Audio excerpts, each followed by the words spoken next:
ሚዲያዎቻችን ጥቃቅን ነገርን ከምታሳዩን ሰፊው ማህበረሰብ እየተሰራ ያለውን ተአምር ማየት አለበትና በኢትዮጵያ ላይ እየተሰራ ያለውን ተአምር ማየት አለበትና እባካችሁ የተሰራውን ስራ ያልተሰራውን ሳይሆን የተሰራው ተዘግቦ የሚያልቅ አይደለምና እሱ ላይ ትኩረት አድርጋችሁ ሰፊው ማህበረሰብ ብታሳውቁ የሚል ሐሳብ ነው ያለኝ። በጣም አመሰግናለሁ። እንወዶታለን፣ እናከብሮታለን። ኢህአዴግ ኢትዮጵያ ውስጥ ማንም አይነቀንቀውም የተባለ ኃይል ነው። 30 ዓመት በላይ ከዚያም በፊት በትግል በኋላም በስልጣን የቆየ ገንዘብም ባንክም ታንክም ያለው ስብስብ ነው። ይህንን ስብስብ አፍርሰን ብልጽግና ብለን ሁሉም ኃይሎች ያሉበት ሶማሌና አፋርና ሀረሪና የማይባል ሁሉም ኢትዮጵያዊ በእኩል የሚሳተፍበትን ፓርቲ እንፍጠር ሲባል እንደ ቀላል እንዳታዩት። በዓለም የፖለቲካ ታሪክ ብትፈትሹ እንደ ኢህአዴግ ያለ ፓርቲ ባዶ እጁን ዝም ብሎ እስክሪብቶ ብቻ ይዞ ውጣ ብሎ በትኖ መንግስት ሆኖ ብልጽግና የሚባል ነገር የፈጠረ ኢትዮጵያ ውስጥ ብቻ ነው። የለም። ሂደቱ ቀላል አይደለም። እንዳልኳችሁ ወታደር የለም። በእነሱ እየታጀብክ እነሱን ውጡ ብለህ የራስ ነገር መፍጠር ቀላል ነገር አይደለም። ወይ ተደራጅተህ ተዋግተህ ታሸንፋለህ እንጂ ውስጥ ገብተህ አብረው እየዋሉ እናንተን ላፍርሳችሁና አዲስ ኃይል ልፍጠር ብትል የሚቀበል የለም። በጣም የሚገርመኝ ነገር ግን በኢህአዴግ ዘመን ከፋፋይ ነው ኢህአዴግ፣ ሐሳቡ ድርጊቱ መቀየር አለበት የሚሉ ፓርቲና ግለሰቦች በሙሉ ብልጽግና፣ አንድነት፣ ፍቅር፣ ኢትዮጵያ ሲል ሁሉም ሰፈራቸው ገቡ። ኢትዮጵያ የሚለውን አንዱን ፓርቲ በግድ ገፍተው ኢትዮጵያ አይደለም ማለት ፈለጉ። እኛ አንድም ቀን ከኢትዮጵያ አንድነት፣ ከፍቅር፣ ከይቅርታ ውጭ አስተምረን ተናግረን ሰርተን አናቅም። ሰላም ጤና ይስጥልን። የኢትዮ አዲስ ቴሌ ዩቲዩብ ቻናል ተከታታዮቻችን፣ ሰሞኑን የድምፃዊ ቴዲ አፍሮ አዲስ አልበም ጋዜጣዊ መግለጫ መንግስት አገደ የሚለውን መረጃ ተከትሎ የብልጽግና ፓርቲ የህዝብና ዓለም አቀፍ ግንኙነት ዘርፍ ሚኒስቴር ዴኤታ ወይዘሪት ፈዲላ ቢያ የሰጡትን ምላሽ ማህበራዊ ሚዲያው እያነጋገረ ይገኛል።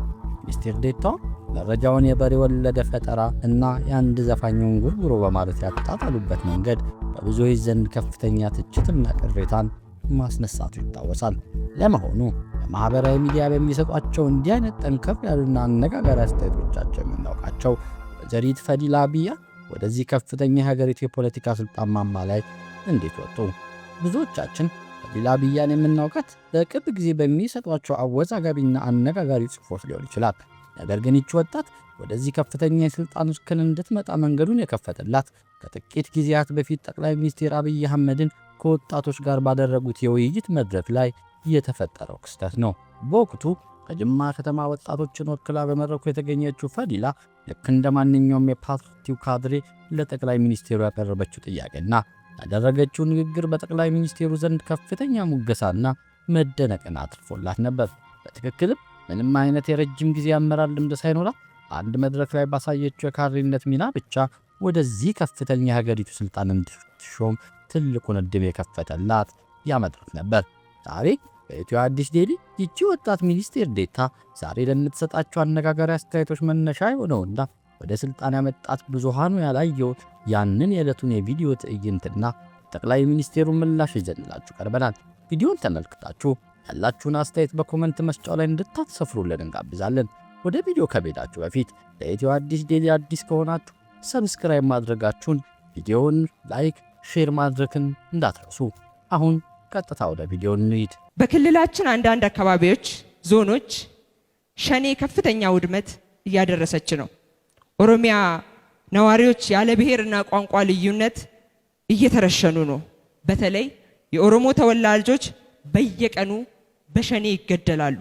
በመሆኑም የመንግስት መዋቅር ይህንን ነገር ህዝቡን በአግባቡ በማደራጀትና በማንቃት የጸጥታ ኃይሉን በማጠናከርና ሌሎችን አግባብ ያላቸውን ስራዎች በመስራት አካባቢውን ከጠላት ለማጽዳት ምን ያሰበው ነገር አለ? እኛ የወጣቶቹስ ሚና እዚህ ውስጥ ምንድን ነው?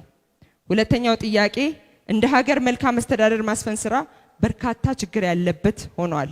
ሌብነትም በመንግስት መዋቅር ውስጥ እየጎለበተ መጥቷል የሚልና በዚህም ወጣቱ እየተጎዳ ስለመሆኑ የኛ ዘመን ሚና በሚል መድረኮች ጎላ ብለው ቀርበዋል። በመሆኑም እነዚህ ችግሮች ለማስተካከል በመንግስት በኩል እየተሰራ ያለው ስራ ቀጣይ አቅጣጫና የወጣቱ ሚና ላይ ማብራሪያ ቢሰጥበት። በመጨረሻ ላይ አንድ ሐሳብ አለኝ። እንደ ሀገር በእነዚህ 3 ቀናት ውስጥ በኢትዮጵያ ላይ የተሰራ ተአምር አይተናል። እንደ ወጣት ኢትዮጵያ ለካ እንዲህ ትመስላለች፣ ኢትዮጵያ እዚህ ደረጃ ላይ ናት፣ ኢትዮጵያ እየተባለች ያለች የወደቀች ሀገር ሳይሆን የከፍታ ማማ ላይ እየወጣች ያለች ታላቅ ሀገር ናት የሚለውን አይተናል። ይህንን ደግሞ ሰፊው ማህበረሰብ ማየት አለበት። ስለዚህ ይህ መልእክት ለሚዲያዎቻችን ነው። ሚዲያዎቻችን ጥቃቅን ነገርን ከምታሳዩን ሰፊው ማህበረሰብ እየተሰራ ያለውን ተአምር ማየት አለበትና በኢትዮጵያ ላይ እየተሰራ ያለውን ተአምር ማየት አለበትና እባካችሁ የተሰራውን ስራ ያልተሰራውን ሳይሆን የተሰራው ተዘግቦ የሚያልቅ አይደለምና እሱ ላይ ትኩረት አድርጋችሁ ሰፊውን ማህበረሰብ ብታሳውቁ የሚል ሐሳብ ነው ያለኝ። በጣም አመሰግናለሁ። እንወዶታለን፣ እናከብሮታለን። ዴሞክራሲ ይቅደም፣ የሚዲያ ነፃነት ይኑር ብለን ለውጥ ከመጣ 2-3 ቀን ውስጥ አብዛኛው የተዘጉ ሚዲያዎች ከፈትን። በነገራችን ላይ ወጣቶች ኢትዮጵያ ውስጥ እንደዚህ የፌስቡክ የዩቲዩብ የሚዲያ ብዛት አሁን የምታዩት በዚህ 4 ዓመት የነበረ እንጂ በኢትዮጵያ ታሪክ ውስጥ እንደዚህ አይነት የሚዲያና የተንታኝ ብዛት ታይቶ አይታወቅም። ይህ አዲስ ልምምድ ነው። ጥቅምም ጉዳትም አለው። ጉዳት እየቀነሱ ጥቅሙን እያሳደጉ መሄድ ያስፈልጋል። የመጀመሪያ ያደረግነው የዲሞክራሲ ተቋማት ማጠናከር ይሻላል። ደርግም ኢህአዴግም ይሄን ሚስ አድርገዋል። እኛ ይሄንን ጋፕ ብንሸፍን ዴሞክራሲ መሰረት ቢይዝ የኢትዮጵያን አንድነት የኢትዮጵያን ፍቅር መመለስ ይቻላል ብለን ሰራን። እሱን ከጀመርን በኋላ ያልጋበዝነው ፓርቲ የለም። አሁን ሰምታችሁ ከሆነ ለምን ሁሉ ፓርቲዎች አይጋበዙም፣ ይሄ መንግስት ሁሉም ፓርቲ አያሳትፍም የሚል ትሰማላችሁ። ከያሉበት ሁሉም ፓርቲዎች ግድያ ይበቃል ተመለሱ ብቻ ሳይሆን ደርግ ሲመጣ የንጉሱን ስርዓት አፍርሷል። ኢህአዴግ ሲመጣ የደርግን ስርዓት አፍርሷል። እኛ ግን ቲፒኤልኤፍም ጭምር ይቅርታ ይደረግልሃልና አብረህ ቀጥል ነው ያልነው። ኦነግን ጠርተናል፣ ቲፒኤልኤፍን ጠርተናል፣ ግንቦት ሰባትን የቀረ ፓርቲ አልነበረም። ዴሞክራሲ ስንሰራ ሁሉን ጋበዝናቸው። ከሁሉ ጋር ተወያየን። በምርጫ በሰላማዊ መንገድ ስልጣን በጋራ ወይም በተናጠል እንድንይዝ እንስራል ናቸው። በምርጫ ሄደን በዚያ በፈጠርነው የምርጫ ቦርድ የተሻለ ምርጫ ካካሄድና ካሸነፈን በኋላ ግን ብቻችን እንምራል አልንም። ሌሎች ፓርቲዎችም ከኛ ጋር ሆነው መንግስት ይሁኑዋል። መልሰው ይሄንን በተግባር ያለፍንበትን ሂደት ሊመክሩን የሚያስቡ ሰዎች አሉ። ይሄንማ ሞከር ነው እኮ ጋበዝን፣ አወያየን፣ ምርጫ አንፈልግም ካልክ በኋላ ግን አወያይን ብትል ትርጉም የለውም። ምርጫ ውስጥ ገብተህ ብትሸነፍ እኔ ላቅፍ ዝግጁ ነኝ፣ ብታሸንፍ ለመልቀቅ ዝግጁ ነኝ። አይ ምርጫ የሚባል አያስፈልገኝም እንደዚሁ በቃ እኔ ታዋቂ ነኝና ስጠኝ ካልክ ግን አስቸጋሪ ነው።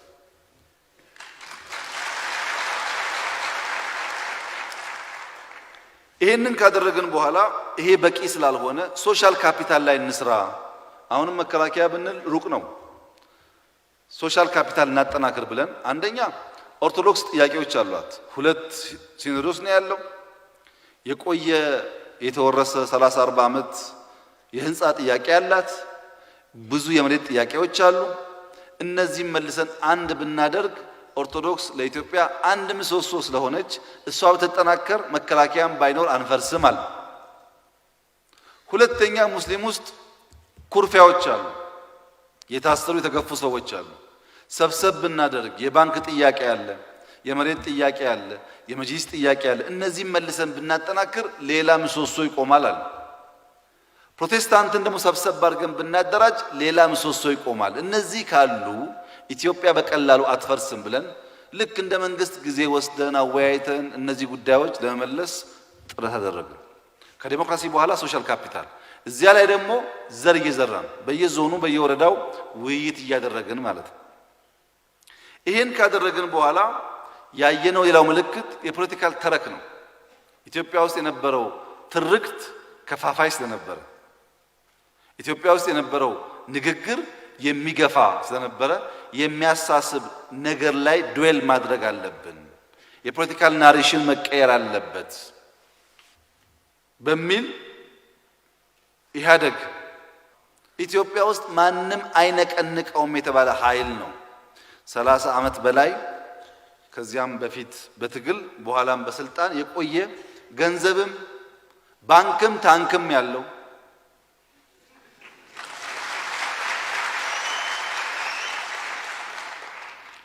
ስብስብ ነው። ይህንን ስብስብ አፍርሰን ብልጽግና ብለን ሁሉም ኃይሎች ያሉበት ሶማሌነ፣ አፋርነ፣ ሀረሪነ የማይባል ሁሉም ኢትዮጵያዊ በእኩል የሚሳተፍበትን ፓርቲ እንፍጠር ሲባል እንደ ቀላል እንዳታዩት። በዓለም የፖለቲካ ታሪክ ብትፈትሹ እንደ ኢህአደግ ያለ ፓርቲ ባዶ እጁን ዝም ብሎ እስክሪብቶ ብቻ ይዞ ውጣ ብሎ በትኖ መንግስት ሆኖ ብልጽግና የሚባል ነገር የፈጠረ ኢትዮጵያ ውስጥ ብቻ ነው። የለም። ሂደቱ ቀላል አይደለም። እንዳልኳችሁ ወታደር የለም። በእነሱ እየታጀብክ እነሱን ውጡ ብለህ የራስ ነገር መፍጠር ቀላል ነገር አይደለም። ወይ ተደራጅተህ ተዋግተህ ታሸንፋለህ እንጂ ውስጥ ገብተህ አብረው እየዋሉ እናንተን ላፍርሳችሁና አዲስ ኃይል ልፍጠር ብትል የሚቀበል የለም። ብልጽግና እውነት ለመናገር በፕሮግራሙ፣ በሐሳቡ፣ በስልጠናው፣ በተግባሩም ጭምር መላ የኢትዮጵያን ሕዝብ ሰብስቦ የሚያታግል ፓርቲ ነው። ሶማሌ ቋንቋ የሚናገር ሰው ብልጽግና ውስጥ አለ ሲባል ዝም ብሎ 3 ሶማሌኛ የሚናገሩ ሰዎች አስቀምጠን የኢትዮጵያ ፓርቲ እያልን አይደለም።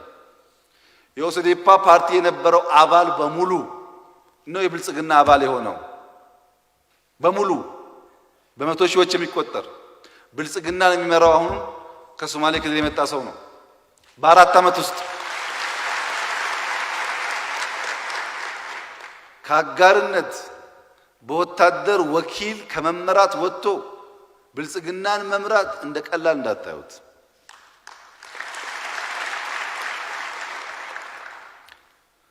ይሄ ተረክ ላይ አንድነት፣ ፍቅር፣ ሰላም፣ ይቅር መባባል የሚለውን ደጋግመን ስንናገር ተረኩ አደገኛ ነው፣ ኢትዮጵያን ከፋፍሏል፣ ሰብሰብ ማድረግ አለብን ከሚል መነሻ ነው።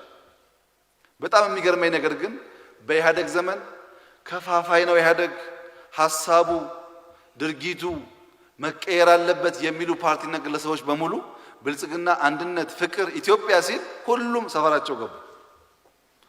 ሰፈራቸው ገቡና ኢትዮጵያ የሚለውን አንዱን ፓርቲ በግድ ገፍተው ኢትዮጵያ አይደለም ማለት ፈለጉ። እኛ አንድም ቀን ከኢትዮጵያ አንድነት፣ ከፍቅር፣ ከይቅርታ ውጭ አስተምረን ተናግረን ሰርተን አናቅም። ቢያንስ እዚህ ያላችሁ ወጣቶች በጎበኛችሁ ተቋማት ውስጥ ኢትዮጵያዊ ተቋም እንደገነባን በአይናችሁ አይታችኋል።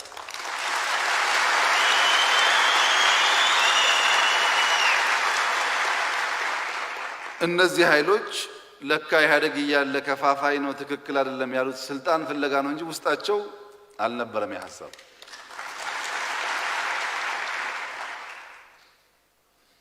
ተረኩን በፕሮግራም ብቻ አይደለም መጽሐፍ ጽፈን ሁሉም ዜጋ ያንብበው ይሄንን ነው የምናምነው ብለን ሰጥተናል።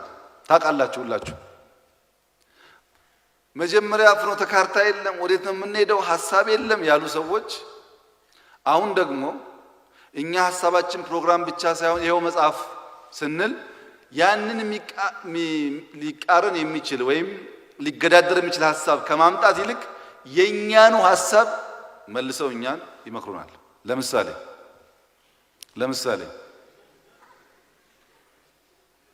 ለምሳሌ ሁሉም ፓርቲ ይጋበዝና በውይይትና በንግግር የኢትዮጵያ ነገር ይፈታ ብሎ ይመክሩናል።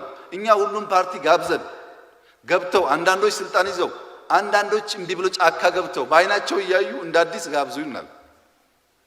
ሞክረነዋል። ታስታውሱ ከሆነ ፕሮፌሰር ብርሃኑ ነጋ ውጭ ሀገር እያሉ የግንቦት 7 ኃላፊ እያሉ ፓርላማ ላይ ፕሮፌሰር ብርሃኑ እኔና እርሶን ከእንግዲህ የሚያጋድለን ጉዳይ የለም ይምጡና እንነጋገርና በጋራ እንስራ ብዬ ነበር ፓርላማ ላይ። ፕሮፌሰር ብርሃኑ ዛሬ የትምህርት ሚኒስቴር ናቸው።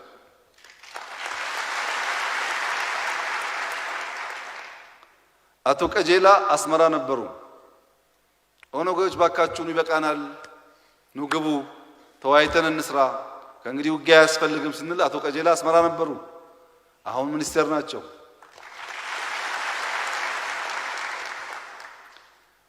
ሁላችን በስደት ላይ ያለን ፓርቲዎች እየጠራህ ሚኒስቴር ካላደረክ በስተቀረ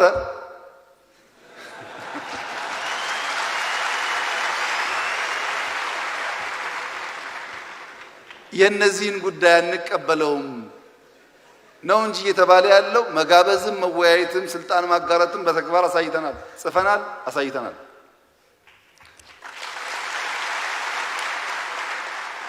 ሌላው ምክር ደግሞ አንዳንዶች በጥልቀት የኛንም እሳቤ ሳይገነዘቡ በኢኮኖሚም ሊመክሩንም ያስባሉ። እኛ መንግስት መር ኢኮኖሚ ጉዳት አለው፣ አልጠቀመም። የግል የሚባለውም የራሱ ችግር አለበት። አጠቃላይ የኛ ኢኮኖሚክ ችግር ሲስተሚክ ፕሮብለም ነው። ከሲስተም ፕሮብለም ወጥተን ሁሉም የራሱ ሚና የሚጫወትበትን ነገር መፍጠር አለብን። ለምሳሌ የኢትዮጵያ ባንክ ብድር 70% መንግስት ይበደራል፣ 30% የግል ይበደራል። ይሄ ትክክል አይደለም፣ ባላንስ ማድረግ አለብን ብለን ጽፈን በተግባር 37 የነበረውን ገልብጠን ባንኮች ላይ የነበረውን ጫና ቀንሰን እየሰራን ይሄ መንግስት ለምንድነው የግልና የመንግስት ሚና ባላንስ አድርጎ የማይሰራው ብሎ መልሰው ከመደመር ላይ አንብበው እኛን ይመክሩናል። ሶስተኛ ምሳሌ ከፈለጋችሁ የኢትዮጵያ ችግር ውስብስብ ነው፣ አቅለን አንመልከተው። ሲንጉላር በሆነ መንገድ ውስብስብ ችግር ለመፍታት መሞከር የለብንም። የኛ የኢትዮጵያ ፖለቲካ ዋናው ችግር አቅላይነት ነው ብለን ቁልጭ አድርገን ጽፈን አሁን መልሰው አቅላችሁ አትመልከቱት፣ አቅላይነት ነው ውስብስብ ነው ይሉናል። ተጽፏል። ካለ አዲስ ሐሳብ አምጣ፣ ከሌለ ግን መጀመሪያ ይሄ ሐሳብ የብልጽግና ሐሳብ ነው፣ ጽፋችሁታል፣ መተግበር ላይ ችግር አለባችሁ፣ አተጋባበሩን እናግዛችሁ ቢባል ነው የሚያምረው እንጂ እንደ ምክር መልሶ ለኛ መስጠት ጠቃሚ አይደለም። እና ተረኩን ከቀየርን በንግግር ፈጣሪ ይመስገን ብለን በይፋ በሚዲያ መናገር ከጀመርን በኋላ ማለት ነው እኛ ፈጣሪ ይመስገን ስንል አንዳንዱ 666 ናቸው ይላል፣ አንዳንዱ የሆነ ነገር ናቸው ይላል። ፈጣሪ ይመስገን በማይባልበት ዘመን የነበሩ ሰዎች እንደዚህ አይነት ስያሜ ሳይሰጣቸው አሁን ለኛ መስጠት ፌር ነው?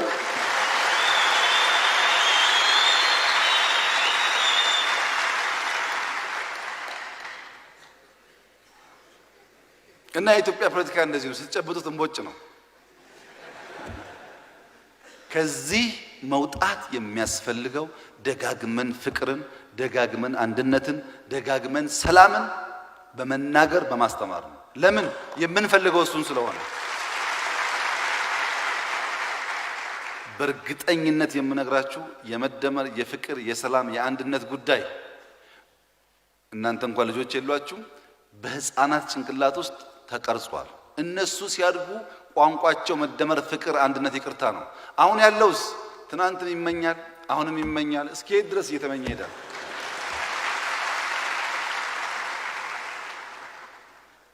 እነዚህን ካደረግን በኋላ ምልክቶች አየን። ለካ ዲሞክራሲ ብትል፣ ለካ ሃይማኖት ተቋማት ብትገነባ፣ ለካ ፓርቲውን አንድ ብታደርግ ነገር መልክ አይዝም። ይሄን ለማስተካከል የህግ የበላይነት ለካ ለሀገር ኢምፖርታንት ነገር። ግማሹ ይገዛል፣ ብዙ ባንዳ ነው ያለው። ግማሹ ትናንት ኢትዮጵያ ኢትዮጵያ እያለ ቆይቶ ኢትዮጵያ ስትል ትቶት ጅማ ጅማ ይላል። ይሄ ስለሆነ የህግ የበላይነት ያስፈልጋል። ለዚህ ደግሞ ሎ ኢንፎርስመንት ኤጀንሲስ እንዳላችሁት መከላከያ፣ የደህንነት ተቋማት መጠናከር አለባቸው።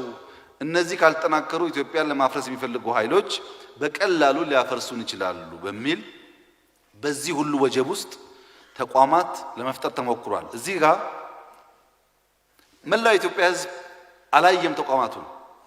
እኛ ተገንብተዋል እየተገነባው እንላለን፣ ሰው አላየም። እናንተ የኢትዮጵያ ምልክት ናችሁ፣ ከሁሉም ክልል መጥታችኋል። ሎ ኢንፎርስመንት ኤጀንሲስ ኢትዮጵያን መስሎ በኢትዮጵያ ልክ ኢትዮጵያን ለመጠበቅ የሚያስችል ቁመና ቢያንስ መሰረት ተጥሏል ተጣለም።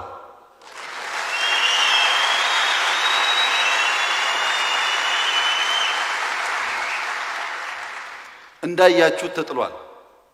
መከላከያም ይሁን ደህንነት ተቋማት ኢትዮጵያዊ መስሎ እንዲገነባ ያስፈለገበት ዋናው ምክንያት ያ ካልሆነ ስተት ደክመን ውርደት ስለሚያስከትል ነው። ለማንም ተብሎ ሳይሆን ስለማይጠቅም ነው። በየተቋማቱ ብትሄዱ የሁሉም አካባቢ ሰዎች በተቻለ መጠን ለማሳተፍ የተሞከረበት ዋናው ምክንያት ኢትዮጵያ ያንን መልክ ካልያዘች በስተቀረ ያ ፍቅር ይቅርታ ያለው ነገር አይሆንም። ግን ተቋማት እንዴት እየተገነቡ እንዳሉ ሳናይ በውስጣቸው ሳናልፍ እንዲሁ ተቋም የለም ተቋም እንትን ብለን ስም ከሰጠን መልሰን የነበርንበት ጥፋት ውስጥ ከመግባት ውጪ ጥቅም የለውም። ሀገር እንድታድግ የሚፈልግ ሰው የተጀመረን ነገር ሳያፈርስ ሳያበላሽ እላው ላይ የገነባ የሚሄድ መሆን አለበት። ዴሞክራሲ ላይም ብንሰራ ሎ ኢንፎርስመንትን ቢሰሩ ዋጋ የለውም ቴክኖሎጂ ከሌለ። እንዳያችሁት በእያንዳንዱ መስሪያ ቤት ቴክኖሎጂን ኢንሃንስ ለማድረግ ሳተላይት ለመጀመሪያ ጊዜ አንድም ቢሆን ወደ ስፔስ ልከናል። ታውቃላችሁ። እስከዛሬ መረጃ እየተቀበልንበት ነው ያለነው። አሁንም በርካታ ጥናቶች በስፔስ ላይ የተሰሩ ይገኛሉ። በሌሎችም ዘርፎች እንዳያችሁት ቴክኖሎጂን በተቻለ መጠን በስርዓት ውስጥ ለማካተትና ለወጣቱ የሚመጥን ተቋም ለመገንባት ጥረት ተደርጓል። ከዚያ በኋላስ ኢኮኖሚ የኢትዮጵያ ኢኮኖሚ በኮሜርሻል ሎን ከውጭ በሚመጣ የንግድ ብድር ፓምፕ እየተደረገ የነበረ እድገት ነው። ብድር ይመጣል፣ ፕሮጀክት ይጀመራል። ብድር ይመጣል፣ ስራ ይጀመራል። እድገት አለ። እድገቱ ግን ዲፔንድ ያደረገው በኮሜርሻል ብድር ላይ ነው። ኮሜርሻል ብድር ማለት አንድ ፕሮጀክት ጀምረህ ትርፍ ማምጣት ሳትጀምር እዳውን ክፈል የሚባል የአጭር ጊዜ የእፎይታ ጊዜ ያለው ማለት ነው። በዚህ ምክንያት እድገት ያለ ቢመስልም ብድር ከአቅማችን በላይ ሆኖ ኢትዮጵያ ብድር መመለስ አትችልም የሚል ቀይ ታርጋ ተሰጥቶን ነበር። በለውጡ ጊዜ የኢትዮጵያ ኢንፍሌሽን አሁን የምታዩት ኢንፍሌሽን ላለፉት 18 19 ዓመታት ሳይቋረጥ በተከታታይ 2 ዲጂት እያደገ የተደመረ እዳ የነበረው። እነዚህን ጉዳይ ለመፍታት አንደኛ ኮሜርሻል ሎን እናቁም ብለን ባለፉት 4 ዓመታት 1 ብር የንግድ ብድር 1 ብር ኢትዮጵያ አልተበደረችም።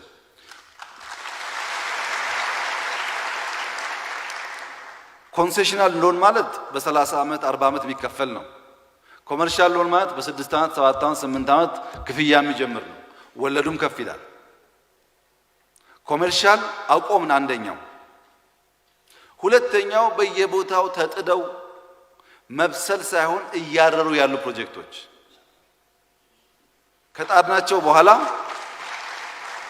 በስለው መበላት ሲገባቸው እዛው ባሉበት እሳትና ድስት ላይ እያረሩ ያሉ ፕሮጀክቶች በፍጥነት እሳቱን ቀንሰን፣ እሳቱ ሌብነት ነው፣ እሳቱን ቀንሰን መጨረስ፣ እነሱን ካልጨረስን እዳው ጉድ ያመጣብናል ብለን በስፋት ሰርተናል። እንግዲህ ብዙ ጊዜ ገርድ ይባላል። እናንተ ግን እንደምታውቁት በሺ የሚቆጠር ፕሮጀክት ሃይስኩል ሊሆን ይችላል፣ ጤና ጣቢያ ሊሆን ይችላል፣ ትንሽዬ መንገድ ሊሆን ይችላል። በየሰፈራችሁ እንዳያችሁት 10 ዓመት 15 ዓመት የቆየ ፕሮጀክት ለመጨረስ ሙከራ ተደርጓል። ብዙዎቹን ጨርሰናቸዋል። በጣም ብዙዎቹ። እነዚህን ጉዳዮች በሶስት መንገድ ልንሰራ ሞከር። አንደኛው በጀት፣ የመንግስት በጀት በአግባቡ ስራ ላይ እንዲውል ስራ እንዲያመጣ ለመሞከር ከፍተኛ ጥረት ተደርጓል። አሁን እየገነባን ያለነው 22000 የሚጠጋ መንገድ ባለፈው ፓርላማ ያነሳሁት ኢትዮጵያ እስካሁን ከገነባችሁ ይበልጣል። ቴሌኮም ብትጎበኙ ባለፉት 4 ዓመታት በፈለጋችሁት መመዘኛ ደብል አድርጓል። አየር መንገድ ብትሄዱ፣ የፈለጋችሁበት ተቋም ብትሄዱ ትናንት የነበርንበት ቦታ አይደለም ያለነው። በኖርማል በጀት የላቀ ውጤት ማምጣት እንድንችል አንዱ ያበጀነው ስርዓት ነው። ግን በቂ አይደለም። በእኛ በጀት ይሄ ሁሉ ፍላጎት ሊመለስ አይችልም። ሁለተኛው ያደረግነው ከበጀት በተጨማሪ ገበታ ለሀገር ገበታ ለሸገር ብለን ከሚያግዙን ሰዎች ብር ሰብስበን የጎደለንን ነገር እንሙላ ነው። በጀት የማይመልሰውን ነገር እንመልስ ነው። ትናንት የጎበኛችሁት አብዛኛው ፕሮጀክት በገበታ ለሀገር የተሰራ ነው። አንድም ብር ለፍሬንድሺፕ ወይም ላያቻቸው ለዩኒቲ ለንጦጦ አንድም ብር ከመንግስት አልወሰድንም። ሙሉ በሙሉ የሰራ ነው በገበታ ለሸገር በገበታ ለሀገር ፕሮጀክት ነው። እዚሁ ጋር ለመመለስ ይሄ አዲስ አበባ ያየነው ነገር ወደ ክልል ይውጣ የሚል ጥያቄ በጣም ቆንጆ ጥያቄ ነው። ስንጀምር ታስታውሱ ከሆነ ከቢሮ ነው የጀመርነው። ቢሮአችን ቆሻሻ ነበር፣ መጋረጃችን ቀዳዳ ነበር። ቢሮአችንን ቀየር። ቢሮ ስንቀይር ቢሮ ማሳመር ይችላሉ ተባለ። ከዛ ከቢሮ ወደ ግቢ ነው ብለን ዩኒቲ ፓርክን ስንሰራ የራሳቸውን ግቢ ማሳመርማ ይችላሉ ተባለ። ከግቢ ወጥተን ወደ አዲስ አበባ ስናድግ አንዳንዶች ፍንፍኔን ብቻ ነው የሚያለሙት አሉ። አንዳንዶች አዲስ አበባን ቢያለሙ ምን ዋጋ አለው አሉ። ግን ከአዲስ አበባ ወጥተን ለምሳሌ ደቡብ ምዕራብ ጥያቄ አቅርቧል። ደቡብ ምዕራብ ኮይሻ ላይ እየተሰራ ያለው ፕሮጀክት አንደኛ ራሱ ግድቡ ቆሞ ነበር፣ ሙሉ በሙሉ ቆሞ ነበር። እኛን ያስጀመር ነው። አሁን ያለበት ደረጃ እዛ ያሉ ሰዎች ያውቃሉ ስንት ሺህ ስራ እንዳለው። ሁለተኛ በጣም በርካታ መንገዶች ደቡብ ምዕራብ እየሰራን ነው፣ በርካታ መንገዶች። ሶስተኛ አላላ ኬላ ላይ የምንገነባው ጨበራ ጭርጩራ ላይ የምንገነባው ሪዞርት በፈለጋችሁት መመዘኛ አፍሪካ ውስጥ ካሉ ቤስት ሪዞርቶች ምናልባት እኩል እንጂ የሚያንስ አይደለም። ጨበራ ጭርጩራ ላይ እየተገነባ ያለው ሪዞርት ጥቂት የአፍሪካ ሀገሮች ናቸው በዛ ስታንዳርድ እየገነቡ ያሉት። ካለም አንደኛ የሚለውን ላለመጠቀም ፈልጌ ነው። ጨበራ ጭርጩራ ያን የመሰለ ጫካ ዝሆኑ ጎሹ ስንት የሚታይበት ጫካ መንገድ አልነበረውም። እኔ ራሴ ሲሄድ በማጉሊያ መነጽር ነው እንጂ የማየው ተጠግቼ ዝሆን ማየት አልችልም። አሁን መንገድ ወጥቷል። የዛ አካባቢ ሰዎች ታውቃላችሁ። ደቡብ ምዕራብ ላይ በኮይሻ የጀመርነው ብቻ አይደለም። ዳውሮንና ወላይታን ዳውሮን ከአካባቢ ዞኖች ጋር ለማገናኘት ሁለት ቦታ አስገብተናል የውሃ ትራንስፖርት ለመጀመር። ይሄ ቢበዛ ከ2-3 ወር በኋላ ለህዝብ ክፍት ስለሚደረግ እነዚህ ወጣቶች ምናልባት እድል ካገኙ የሚያዩት ጉዳይ ነው። ሁለተኛ ከአማራ ክልል የመጣው ወንድሜ ይሄንን እዚህ ያየውን ነገር እዛ እንዲቀጥል ጥያቄ አቅርቧል። ትክክለኛ ጥያቄ ነው። እዚህ አዲስ አበባ ላይ ያየው ነገር ኤግዛክትሊ በሚመስል መንገድ ነው አማራ ክልል የጀመርነው። ጎርጎራ ከዛ አካባቢ የመጣችሁ ወጣቶች በግላችሁም ቢሆን ሄዳችሁ ተመልከቱ። በግላችሁም ቢሆን ጎርጎራ ተራ ፕሮጀክት አይደለም። ጎርጎራ ለ100 ዓመታት የሚሄድ ቅርስ ነው። በከፍተኛ ጥራት እና ጥንቃቄ የተሰራ ቅርስ ነው። ጎርጎራ ብቻ ግን አይደለም። በጎርጎራ ኢንድ የሰራነውን ስራ በባህር ዳር ኢንድ በመጨመር በመሃል የቦት ትራንስፖርት ለመጀመር ባህር ዳር ላይ የተሰራ ያለው ድልድይ እኮ ኢትዮጵያ ውስጥ የለም። ከባህር ዳር ስትሻገር ያለውን ቤተ መንግስት ቀይረን ወደ ጎንደር ካሳሰርን አዲስ አበባን ምናልባት በተሻለ መንገድ እዛ መድገም ይቻላል። ከኦሮሚያ የመጣችሁ ሰዎች ጠይቃቸዋል። ወንጪ ለጉብኝት የወሰድኳቸው ፈረንጆች ስዊዘርላንድ ነው ይሄ ብለውኛል። ስዊዘርላንድ ነው፣ የሚገርም ቦታ ነው። እዚህ ዛሬ ለመጣችሁ ወጣቶች፣ ላልመጡም ወጣቶች ምኞቴና ህልሜ ምክሬ ጎርጎራን፣ ኮይሻን፣ ወንጪን ልክ አሁን እንዳያችሁት የማየት እድል እንድታገኙና እንድትጎበኟቸው ነው። ይሄ ወደ ሌሎች ክልሎች አይቀጥልም ወይ ለተባለው ይቀጥላል። ገበታ ለሀገርና ለሸገር ከበጀት ቀጥሎ ሁለተኛው ነው። ሶስተኛውስ በጎ ፍቃድ። ወጣቶች እኮ የሰራችሁትን ተአምር ስለማታውቁ ነው። ስንት ሺህ እናቶች አቅመ ደካሞች ቤት እንዳገኙ ታውቃላችሁ? በዚህ በክረምት ስራ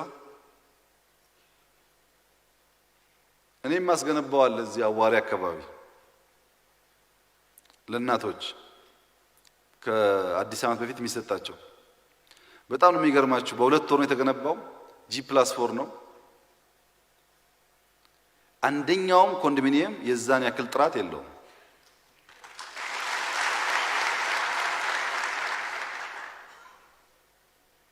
ብዙ ሰዎች፣ ብዙ ሀብታሞች፣ ብዙ ሰራተኞች እያዋጡ በርካታ ስራ እየሰሩ ይገኛሉ። በአዲስ አበባም ከአዲስ አበባ ውጭ ትምህርት ቤት ይታደሳል፣ ጤና ጣቢያ ይታደሳል፣ የድሃ ቤት ይታደሳል። ይሄ በብር በጀት ቢታሰብ በጣም ብዙ ነው። ሶስቱ ነገሮች ሳይቋረጡ ባህል ከሆኑ በነፃም ካገለገል ያለንን ካካፈል በገበታ ለሀገር ደግሞ እያስተባበርን ከሰራን በጀት ሳንሰርቅ መጠቀም ከቻል እድገቱ ፈጠነ ጊዜ ውስጥ ይመጣ ይሆናል ማለት ነው።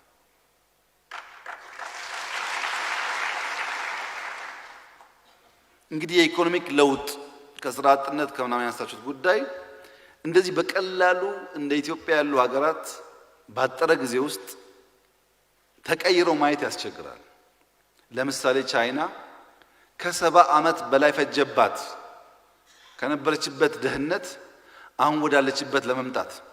70 ዓመት ማለት አንድ ሰው ተወልዶ 70 ዓመት ሙሉ ሰርቶ ሞቷል ሰውየው ሀብት ሳያይ ማለት ነው። ቻይና ውስጥ በሚሊዮን የሚቆጠር ድሃ ዛሬም አለ። ተቀይረዋል፣ አድገዋል፣ ተለውጠዋል። ድሃ ግን አለ። ለቻይና ለውጥ እየሰራ ሀብት ሳያይ የሞተ ሰው አለ። እድገቱ ፍሬንድሺፕ በየከተማችን ካላየን እድገት የለም። አየር ኃይል ላይ ያየነው ለውጥ በየቦታው ካላየን ለውጥ የለም ካል በጋራ መቀየር አንችልም። ለውጥ ደረጃ በደረጃ ነው። ለውጥ ለኛ ብቻ ሳይሆን ለልጆቻችን ጭምር።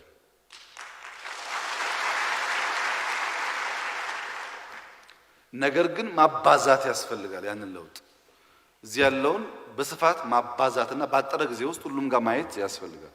እንዲሁ ዝም ብሎ እድገት አይመጣም። ወስነን በጋራ ወስነን ተቸግረን ካልሰራን በስተቀር አይመጣም። ሲያልቅ ሪቫን እንደሚቆረጠው ቀላል ጉዳይ አይደለም።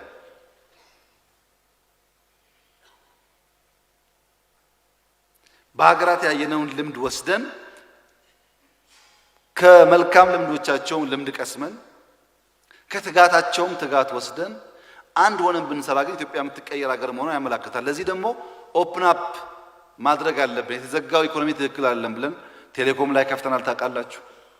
ፋይናንሻል ሴክተር ላይ ፖሊሲ ተዘጋጅቶ ቀርቧል። የነበርንበት ሁኔታ ነው ያዘን። በቅርቡ ፖሊሲው ይጸድቃል። ፋይናንሻል ሴክተር እንከፍታለን እየመጠን። በቀደም ድሬዳዋ ላይ ፍሪ ትሬድ ዞን ተጀምሯል፣ ይስፋፋል እሱ። እነዚህ ሁሉ ጉዳዮች ባለን ጉልበት ውስጥ ሀብትና እውቀት እያመጡ እድገት ያፋጥናሉ። እድገትን በሚመለከት ግን ወጣቱ እንዲገነዘብ የምፈልገው ነገር እንደ ኢትዮጵያ ያለ ሰፊ ወጣት ቁጥር ያለው ሀገር የጊዜ ጉዳይ ካልሆነ በስተቀር ከወሰነ ያድጋል። ወጣቱን አንቀሳቅሰን ከሰራን ባጠረ ጊዜ ውስጥ ትክክለኛ ቦታችንን መያዝ እንችላለን።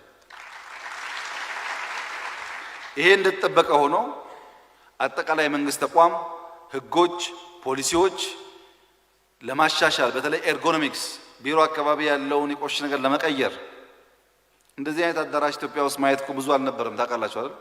አሁን ግን በጣም ብዙ ቦታ ማየት ትችላላችሁ። ይሄ በየቦታው ጸዳ ያለ ነገር መስራት ተጀምሯል። ኦቶሜሽን ተጀምሯል። ሁለት ችግሮች አሉ። ተቋም ላይ ቅድም ባነሳኋቸው አጠቃላይ ተረክ ላይ በሰራነው ስራ ሁለት የሚቀረን ችግር አለ። የእናንተም ድጋፍ የሚያስፈልገው አንደኛው ሌብነት። ሌብነት ገንዘብ ብቻ አይደለም። ጊዜ የምትሰርቁ ሰዎች፣ ወጣቶች ጊዜያችሁን ጫት ላይ ካሳለፋችሁ ሌቦች ሆናችኋል ማለት ነው። የተሰጣችሁን ጊዜ መጠቀም ካልቻላችሁ፣ ወጣቶች ዩኒቨርሲቲ ስትገቡ ማጥናት ሲገባችሁ ፌስቡክ እያያችሁ ከፈተና የምትሰርቁ ከሆነ ሌቦች ናችሁ ማለት ነው። አንድ ወጣት ፈተና ሰርቆ ካለፈ ሚኒስቴር ብታረገው የሚያርፍ ይመስልሃል? አያርፍም። ሌብነት በጣም እያስቸገረን ያለ በሽታ ነው። ግን መገንዘብ ያለብን ነገር ሰው በሌብነት ልብሱን ሊቀይር ይችላል፣ የልጁን ምግብ ሊቀይር ይችላል፣ ሳሎን ሊቀይር ይችላል። ቤት ግን አይገነባም።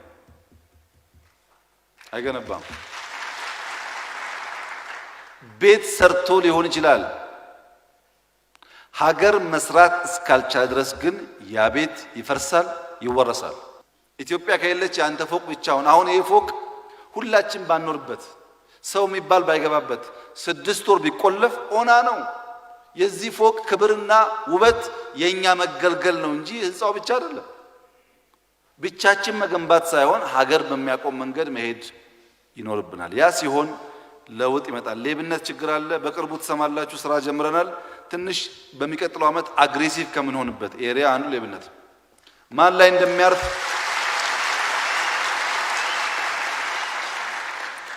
ላይ እንደሚያርፍ አላቅም። ማንም ላይ ቢያርፍ ግን ጠንከር ያሉ ስራዎች ይሰራሉ። ሁለተኛው ችግር እለተኝነት ነው። እለተኝነት እኔና ዛሬ የእለቱን ብቻ ዛሬ መብላት፣ ዛሬ ስራ መያዝ፣ ዛሬ ብቻ ነገ የሚል ነገር የሌለበት ትናንት የሌለበት የእለቱን ብቻ ማሰብ በስፋት የሚታይ ችግር። ሁሉም ሰው እኔ ነው የሚለው። ሌብነትና እለተኝነትን ማስወገድ ካልቻል ፊውቸር ሐሳብና ህልም ከሌለን እንደ ሀገር መለወጥ እንቸገራለን። እነዚህ በሽታዎች ስራ ይፈልጋሉ። በደንብ የምንሰራበት ይሆናል። ይሄን ካደረግን በኋላ የከረሙ ጥያቄዎች ለመመለስ ነው ሙከራ ያደረግነው። የቆዩ ጥያቄዎች አሉ። እስከ መቼ ነው እኛ አጋር የምንባለው? ተመለሰና ቀለለ እንጂ በጊዜው አስቸጋሪ ጥያቄ ነበር። በነገራችን ላይ ጋምቤላ፣ ቤኒሻንጉል፣ ሶማሌ፣ አፋር፣ ሀረሪ ምንም ቢፈራገጡ ጠቅላይ ሚኒስትር መሆን አይችሉም ነበር እኮ ታውቃላችሁ አይደል? አጋሮች ናቸው። አጋር ለመኖር እንጂ ለመምራት አይፈቀድለትም። መሪ መሆን የሚቻለው ከነዛ ኢህአዴግ ከሚባሉ ፓርቲዎች ውስጥ ብቻ ነበር። ጥያቄ ነበር፣ ጨክነን መልሰናል። ደቡብ ጋር እንደተነሳው ጥያቄው ሰላማዊ በሆነ መንገድ የክልሎች ጥያቄ ለመመለስ ሙከራ ተደርጓል። በተለይ ወጣቶች ሰሞኑን አዲስ አበባ ላይ የአዲስ አበባና የፍንፍኔ ልዩ ዞን ወሰን በሚመለከት የተሰራው ስራ ብልጽግና ከሰራቸው ማንኛውም ስራ የላቀውና ትልቁ ነው።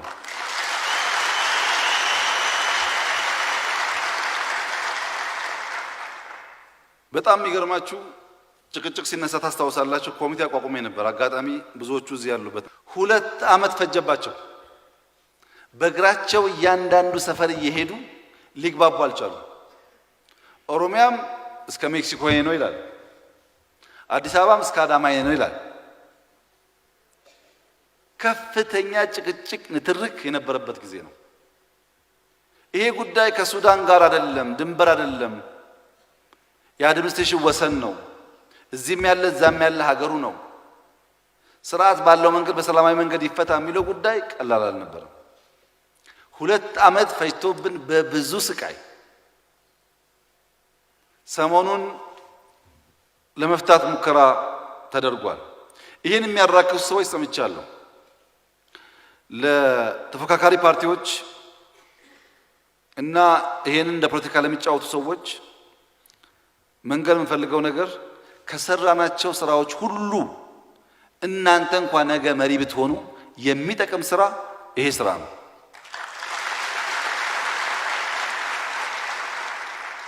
እንዴት እንደሰራ ነው ካልገባችሁ በዝርዝር ነውና ጠይቁ። ስንት ጊዜ እንደፈጀብን፣ ምን ያክል እንዳጨቃጨቀን፣ እንዳሰዳደበን ማወቅ ከፈለጋችሁ ሙሉ ኮሚቴው ስላለ ማየት ትችላላችሁ። ግን ቀላል ስራ አልነበረም። በነገራችን ላይ ለፉከራ አይደለም ከልቤ የምነግራችሁ፣ እኛም አሁን ባንሰራው ማንም አይሰራውም። ምክንያቱም ማንም ቢመጣ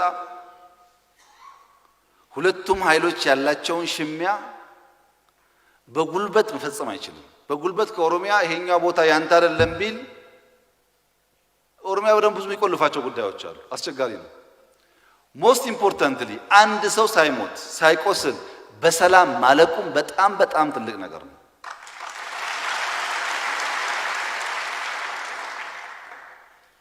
የፍንፍኔ ልዩ ዞንና አዲስ አበባ ተሳስረው ማደግ አለባቸው። በኢንፍራስትራክቸር በሃውሲንግ አብረው ማደግ አለባቸው። ለአድሚኒስትሬሽን ያለው ነገር አንዱን ከአንዱ የሚከለክል መሆን የለበትም። ወደፊት እኮ ሃይዌይ ሲሰራ ጅማ ላይ ቤት ቢኖረኝ እኔ ከጅማ አዲስ አበባ 350 ኪሎ ሜትር ነው። ሃይዌይ ካሳጠረው 300 ሊሆን ይችላል። በሃይዌይ ላይ በሰዓት 150 140 መንዳት ይቻላል። ከዛም በላይ የሚነዱ ሰዎች አሉ። በ120 140 እንኳን እየነዳው በመጣ በ2 ሰዓት ተኩል ጅማ አድሬ 12 ሰዓት ተነስቼ 2 ተኩል አዲስ አበባ ስራ መግባት ይችላል። አሜሪካን ሀገር 2 ሰዓት 3 ሰዓት ነድተው የሚሰሩ ሰዎች አሉ። እኔ የማውቃቸው ይቻላል መንገዱ ካለ እንኳን እዚህ ቅርብ ማለት ነው። አዲስ አበባ ላይ ስንሰራ ፍንፍኔን ብቻ ለማችሁ አሉ።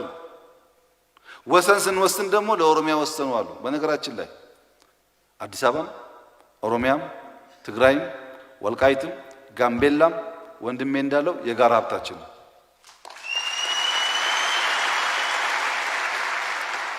የሆነ ሰው ተነስቶ የግሉ አድርጎት ይሄን ውሃ አንተን ባዳ ለማድረግ መሞከር አይችልም። ይሄ ውሃ የሁላችን እንጂ ለአንተ የተሻለ የቀረበ ለኔ ደግሞ የራቀ ነገር አይደለም። አዲስ አበባ ለኔ ከራቀ ለአንተ የሚቀርብበት ምንም ምክንያት የለም። በእንደዛ አይነት ያነሰ ሐሳብ ሳናስብ መልካም ልፋት ጅማሮ ተደርጓል። ይሄን ማጠናከር አለብን። የአዲስ አበባ ሕዝብ ሳይቸገር ውሃ እንዲያገኝ፣ ቤት እንዲያገኝ፣ ኢንፍራስትራክቸር እንዲያገኝ፣ ወጥቶ እንዲገባ ማድረግ አለብን። ለዚህ ደግሞ ሰላም ያስፈልጋል። ይህንን ጉዳይ በዚህ ደረጃ ማየት ጠቃሚ ይመስለኛል። አንዳንዶች ባልተገባ መንገድ የሚገልጹ አሉ። ወደፊት ይቆጫቸዋል። ብዙ የተሰቃየንበት የተጨቃጨቅንበት ጉዳይ እንዲሁ በዋዛ አስምረን የተከፋፈልን አድርገው ባያስቡት ጥሩ ነው። እኔ በኢህአደግ ጊዜ በነበረውም ጭቅጭቅ አውቀዋለሁ። አልቻልንም። እንኳን ወሰኑን መወሰን መነጋገርም አልቻልንም። አንደኛው ሰፊ ካርታ ይዞ ይመጣል፣ አንደኛው ሰፊ ካርታ ይዞ ይመጣል። ይሄኛውም ካርታ ህጋዊ አይደለም፣ ይሄኛውም ካርታ ህጋዊ አይደለም። ሁሉም ታሪክ ይመዛል። በዚህ ጊዜ እንደዚህ ነበር ይላል። ጭቅጭቅ ነው። አልቻልንም። አሁን ያስቻለንና አናቅልለው ይሄን ይዘን የቀረ ነገር ካለ እያስተካከልን እየጠገን እንሄድ እንጂ የግድ ለወሰን ጉዳይ ሰው መሞት አለበት ማለት የለብንም። ሰው መሞት የለበትም። ሰው የከበረ ነገር ነው። ሰውን ገለን መሬት ማስፋት ብዙ ጥቅም አይኖረውም እና እንደዚህ አይነት ጥያቄዎች ለመመለስ ጥረት ተደርጓል። የቀረውም በጊዜ ውስጥ እየተመለሰ ይሄዳል። የቀሩ ጥያቄዎች አሉ። ዴሞክራሲ አልተሟላም፣ ጀመር ነው እንጂ እያሟላ መሄድ አለብን። በርካታ ጥያቄዎች፣ የልማት ጥያቄ፣ የወሰን ጥያቄ፣ የማንነት ጥያቄ በሙሉ አልተመለሰም፣ እየተመለሰ መሄድ አለበት። ህገ መንግስት ላይ ጥያቄ ያለ ተወያይተ መመለስ አለብን። ዋናው መስከን ቶለሬት ማድረግ ነው የሚጠበቅብን እንጂ ሰብር ማድረግ የሚጠበቅብን እንጂ ውይይት እስካለ ቶለራንስ እስከሆነ ድረስ እየተመለሰ እንደሚሄድ ማሰብ ጠቃሚ ይሆናል። ይህ በእንዲህ እንዳለ ያለፉት 4 ዓመታት እንደው አልጋ ባልጋ አበባ ብቻ እየተከልን ችግኝ ብቻ እየተከልን ያለፍንበት ጊዜ አይደለም። ያለፉት 4 ዓመታት ምርቅና ፍትፍት ነበረ።